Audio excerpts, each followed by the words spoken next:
4 বছর আগের স্মৃতি এখনো তাজা। ঘরের মাঠে এএফসি ওমান এশিয়ান কাপে খেলতে নেমেও মাঝপথে বিদায় নিতে হয়েছিল ভারতকে।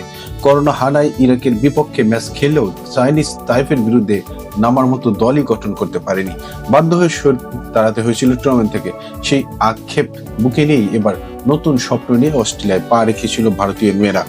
দীর্ঘ প্রস্তুতি, দেশের বাইরে ক্যাম্প, সব মিলে আত্মবিশ্বাস ছিল তুঙ্গে। অস্ট্রেলিয়ার মাটিতে শুরুটা রঙিন হবে এমনই আশা ছিল সবার, কিন্তু ফুটবল তো নাটকের আর এক নাম। প্রথম ম্যাচে প্রতিপক্ষ ভিয়েতনাম, খেলার 30 মিনিটে গোল করে এগিয়ে যায় ভিয়েতনাম।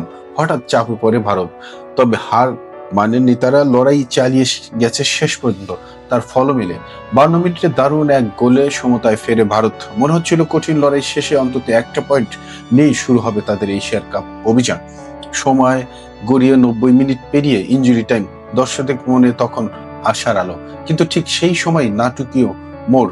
ইনজুরি সময় দ্বিতীয় মিনিটে আবারও গোল করেন থি ভান সু।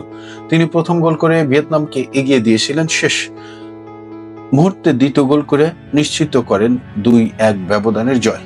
শেষ বাঁশি বাজতে স্তব্ধ ভারতীয় শিবির।